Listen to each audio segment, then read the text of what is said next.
Hello and welcome to our new investment strategy update. Trump 2.0 is turning out very different from market expectations after Trump 1.0.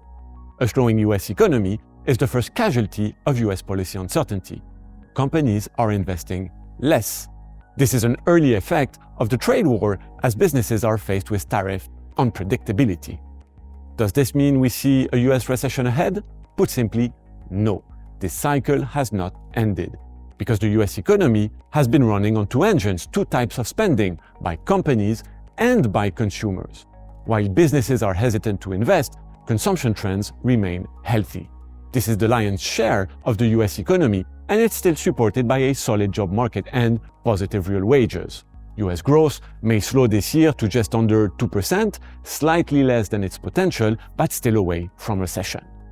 The Federal Reserve continues to manage the trade-off between downside employment risks against upside inflation risks, mainly from tariffs.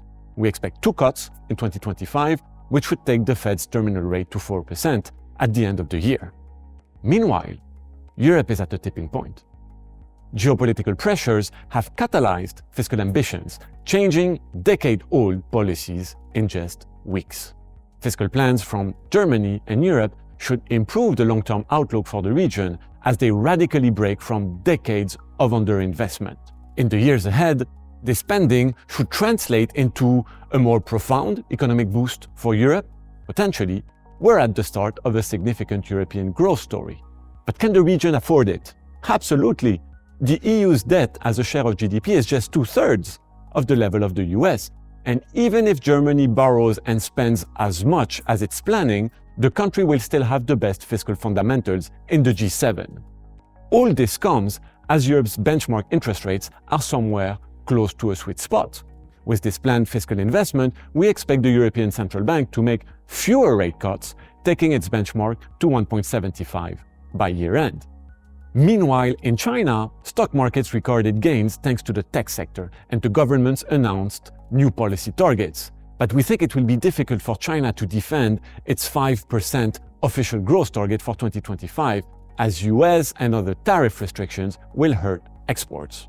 So everything is moving fast. How is this environment reshaping the investment outlook?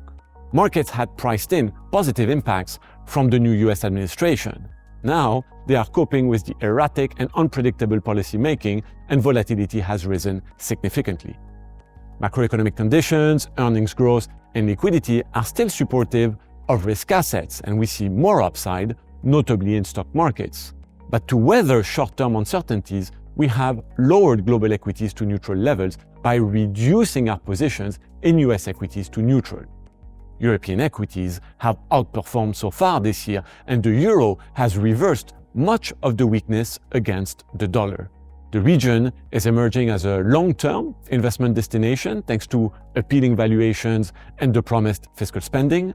This is a fundamental shift that could lead to further rebalancing of global equity portfolios, which in recent years have heavily relied on US returns.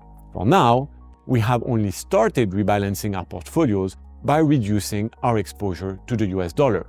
When it comes to currency markets, we indeed prefer the Swiss franc and the Japanese yen. In fixed income, we hold overall exposures at neutral levels. We are still underweight government bonds, where we like the 5 to 7 year maturities, and where now is a good time to lock in more elevated yields. We also favor the higher yields available from corporate bonds. The world and global economy are undergoing profound shifts, and visibility is poor. We think the best portfolio response is a high degree of portfolio diversification supported by a higher liquidity that allows us to deploy capital as soon as conditions warrant adding risk again. Through unknowns, we remain vigilant. Thank you so much for watching.